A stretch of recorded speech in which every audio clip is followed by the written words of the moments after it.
Hello guys, current affairs के अंतर्गत आज के एपिसोड में 16 से 21 अप्रैल के बीच की प्रमुख घटनाओं का संकलन किया गया है। दोस्तों, 69th बीपीएससी पीटी देने वाले और अन्य एग्जाम देने वाले सभी विद्यार्थी पूरी वीडियो को ध्यान से देखें ताकि करंट अफेयर्स से संबंधित आपके सारे प्रश्न बिल्कुल सही हो। चलिए शुरू करते हैं। एप्पल कंपनी ने भारत के किन 2 शहरों में अपना स्टोर लॉन्च किया है? दोस्तों, ये है ऑप्शन डी, मुंबई और दिल्ली।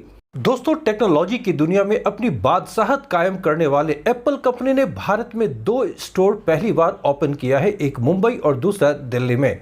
मुंबई में एप्पल का पहला रिटेल आउटलेट्स एप्पल बीकेसी के नाम से बांद्रा कुर्ला कॉम्प्लेक्स स्थित रिलायंस जियो वर्ल्ड ड्राइव मॉल के ग्राउंड फ्लोर पर ओपन किया गया है, तो दूसरा दिल्ली के शाकेत मॉल में ओपन किया गया है।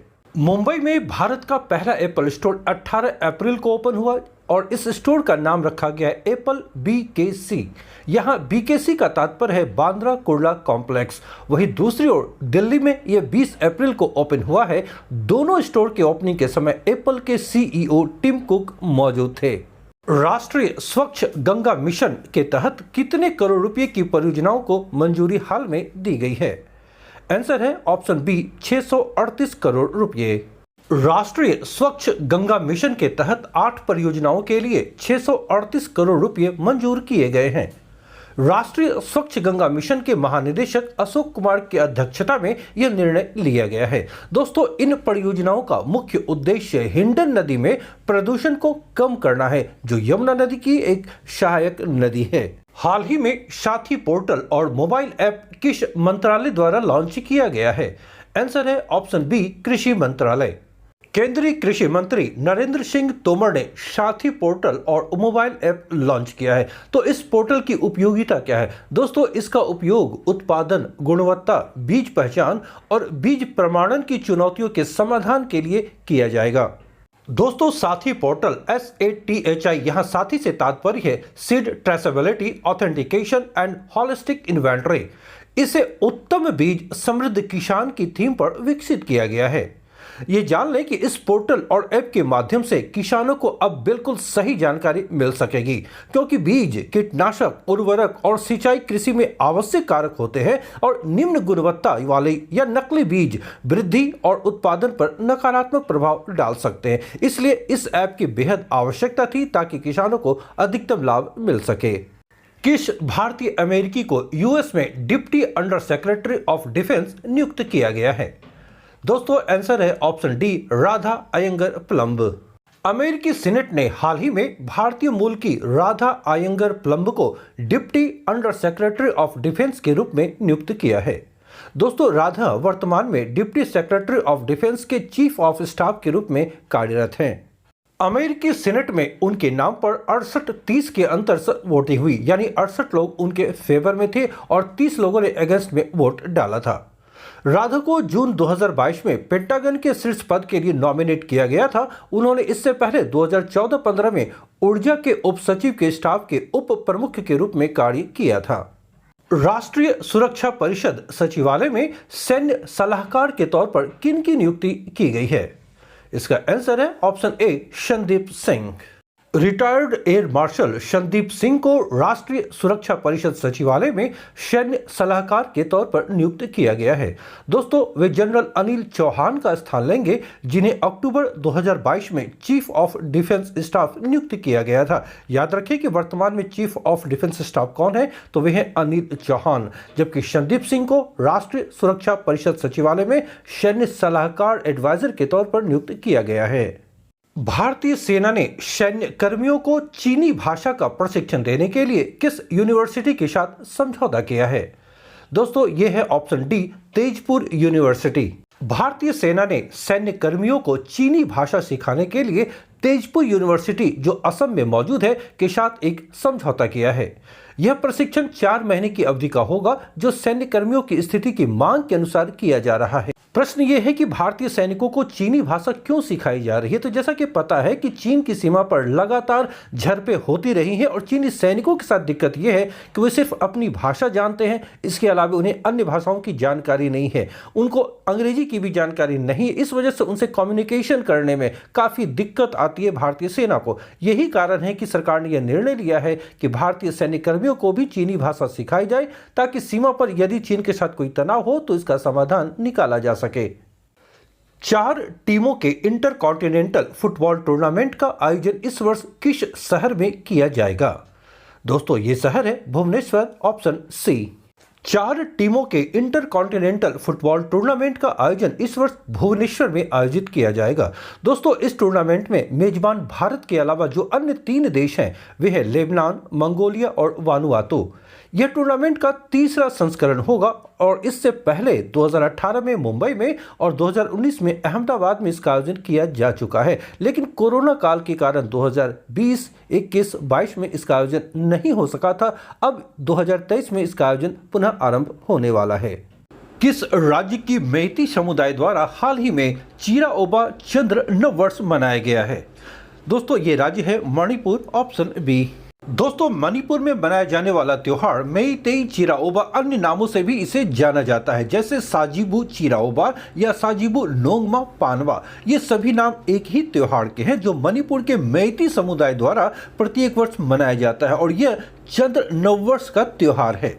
मेइती लोग इस त्योहार को बड़े धूमधाम से मनाते हैं और इस अवसर पर विस्तारित परिवार यानी परिवार जो उनके फैल चुके हैं वे सभी एक जगह एकत्रित होते हैं, उनका जमावड़ा लगता है और दोपहर के भोजन के लिए एक शानदार दावत दी जाती है जो दावत कहलाती है डी रिग्यूर। याद रखेंगे, दोपहर के समय जो दावत दी जाती है उसे कहा गया डी रिग्यूर। हाल ही में SCO अर्थात संघाई कोऑपरेशन ऑर्गेनाइजेशन के सदस्य देशों के मिलेट्स फूड फेस्टिवल का उद्घाटन कहां पर किया गया था? दोस्तों इसका आंसर है ऑप्शन सी, मुंबई। SCO अर्थात संघाई कोऑपरेशन ऑर्गेनाइजेशन देशों का मिलेट्स फूड फेस्टिवल का आयोजन मुंबई के ताजमहल पैलेस होटल में 14 से 19 अप्रैल, जी हां 19 अप्रैल तक इसका आयोजन किया जा रहा है। दोस्तों इसका आयोजन अंतर्राष्ट्रीय मोटा अनाज वर्ष अर्थात मिलेट वर्ष जो 2023 को घोषित की गई है, इसके उपलक्ष्य में इसका आयोजन किया गया है। महत्वपूर्ण तथ्य ध्यान रखें कि भारत इस वर्ष यानी 2023 में शंघाई सहयोग संगठन अर्थात SCO की अध्यक्षता कर रहा है। तो यह भी जान लें कि शंघाई सहयोग संगठन 8 देशों का एक समूह है और इसमें जो 8 देश शामिल हैं वे हैं भारत, चीन, कजाकिस्तान, किर्गिस्तान, रूस, पाकिस्तान, ताजिकिस्तान और उज्बेकिस्तान और इसका मुख्यालय बीजिंग, चीन में है। विदेश मंत्री S जयशंकर ने हाल ही में किस देश में बूजी ब्रिज का उद्घाटन किया है? इसका आंसर है ऑप्शन बी, मोजाम्बिक। विदेश मंत्री डॉक्टर S जयशंकर ने भारत द्वारा मोजाम्बिक में निर्मित बूजी ब्रिज का वर्चुअल रूप में उद्घाटन किया है। दोस्तों यह ब्रिज मोजाम्बिक में 132 किलोमीटर लंबे टीका बूजी नोवा सोफाला रोड प्रोजेक्ट का हिस्सा है जो मोजाम्बिक में बनाई जा रही है। जान लें कि बूजी ब्रिज एक महत्वपूर्ण परियोजना है जो भारत द्वारा मोजाम्बिक की आधारभूत संरचना जो बेसिक इंफ्रास्ट्रक्चर है उसके विकास के प्रति अपनी प्रतिबद्धता को दर्शाती है।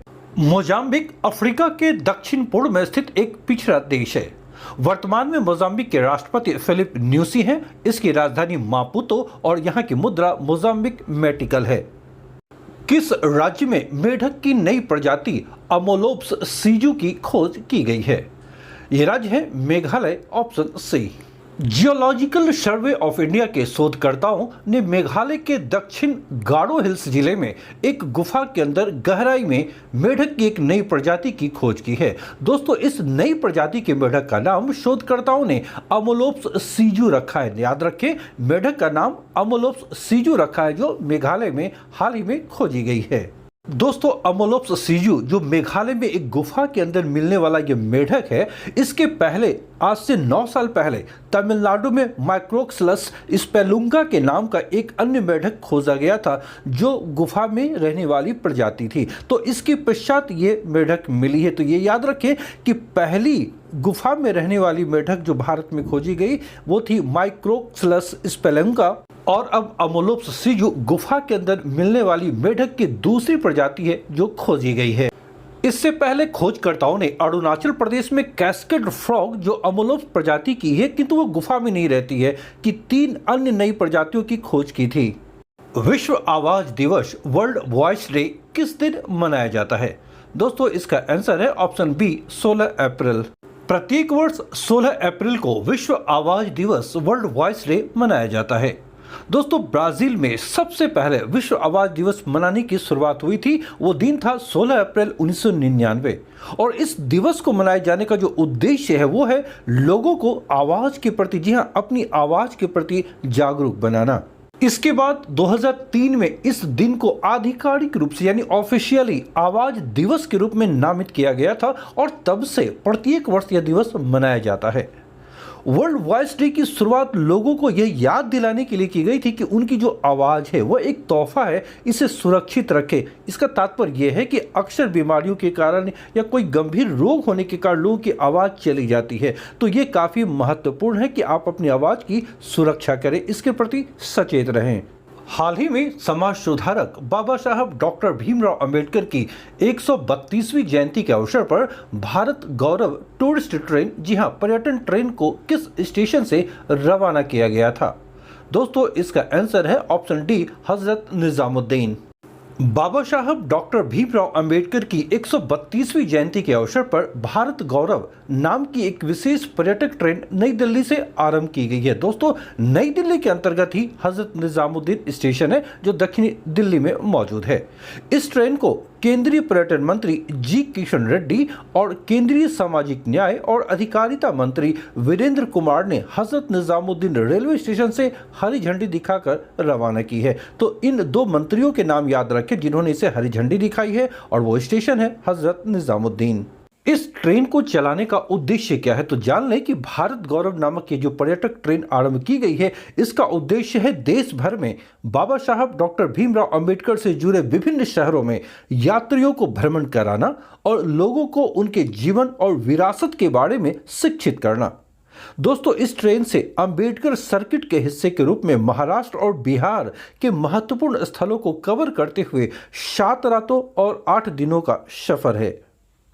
टाइम मैगजीन में निम्न में से किन 2 भारतीयों को 100 सबसे प्रभावशाली लोगों की सूची में शामिल किया गया है? दोस्तों यहां जो विकल्प दिए गए हैं इसके अनुसार आंसर है ऑप्शन डी शाहरुख खान और राजामौली।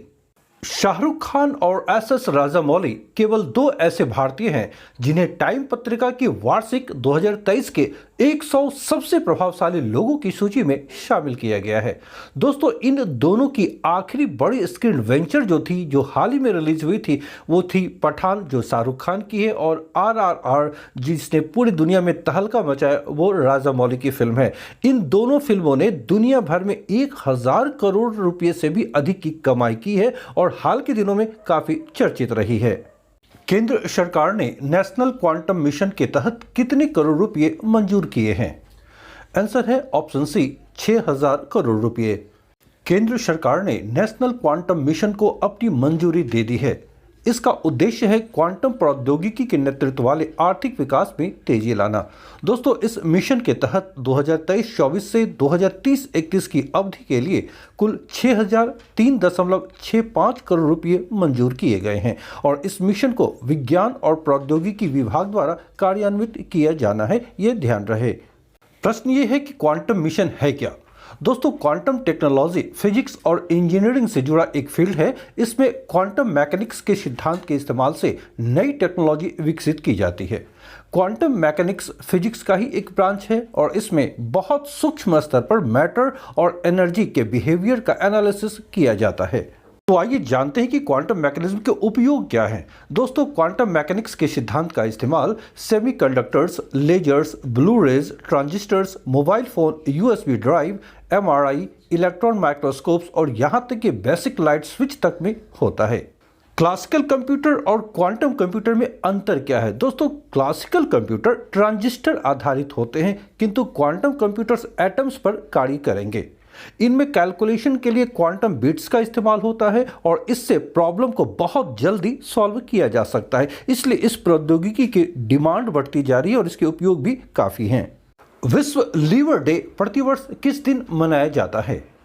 आंसर है ऑप्शन बी 19 अप्रैल। लीवर के महत्व के बारे में जागरूकता फैलाने के लिए विश्व भर में 19 अप्रैल को विश्व लीवर दिवस मनाया जाता है। दोस्तों, यह दिवस यकृत अर्थात लीवर से जुड़ी बीमारियों के बारे में लोगों को जागरूक करने के लिए प्रतिवर्ष मनाया जाता है। प्रत्येक वर्ष विश्व लीवर दिवस के अवसर पर एक थीम रखी जाती है। इस वर्ष की थीम है सतर्क रहें, लीवर की नियमित जांच कराएं, फैटी लीवर किसी को भी प्रभावित कर सकता है। Be vigilant, do regular liver checkup, fatty liver can affect anyone. Wisden cricketers of the year चुने जाने वाली पहली भारतीय महिला क्रिकेटर कौन है? आंसर है ऑप्शन सी, हरमनप्रीत कौर। भारतीय महिला क्रिकेट टीम की कप्तान हरमनप्रीत कौर को वर्ष 2023 के लिए Wisden cricketer of the year चुना गया है। दोस्तों, Harmanpreet Wisden cricketer of the year बनने वाली भारत की पहली महिला क्रिकेटर हैं। किस केंद्रीय मंत्री ने नई दिल्ली में युवा पोर्टल लॉन्च किया है? आंसर है option D, doctor Jitendra Singh. विज्ञान और प्रौद्योगिकी मंत्री डॉक्टर जितेंद्र सिंह ने नई दिल्ली में युवा पोर्टल लॉन्च किया है, जो संभावित युवा स्टार्टअप को जोड़ने और आगे बढ़ाने में मदद करेगी। दोस्तों, इस पोर्टल का उद्देश्य है एक सुरक्षित और समावेशी मंच बनाना, जहां सभी क्षेत्रों के युवा एक साथ जुड़ सकें, सीख सकें और आगे बढ़ सकें। दोस्तों, अगर आप यूपीएससी, बीपीएससी या किसी भी अन्य स्टेट पीसीएस परीक्षाओं की तैयारी कर रहे हैं, तो करंट अफेयर्स से संबंधित यह चैनल आपके लिए बेहद उपयोगी है। यहाँ एग्जाम के दृष्टिकोण से ही सिर्फ महत्वपूर्ण घटनाओं का ही संकलन किया जाता है। यह चैनल आपके लिए बेहद उपयोगी साबित होंगे। अगर आप गंभीर विद्यार्थी हैं जो परीक्षाओं की तैयारी कर रहे हैं, तो आप इसे लाइक अवश्य करें, दोस्तों के बीच शेयर करें। अगर आप नए हैं तो चैनल को सब्सक्राइब अवश्य कर लें, साथ ही साथ बेल आइकन को भी प्रेस करें, ताकि हमारे सारे वीडियोस के नोटिफिकेशन आपके पास सबसे पहले पहुंच सके। मिलता हूं नेक्स्ट सेशन में। Till then, bye.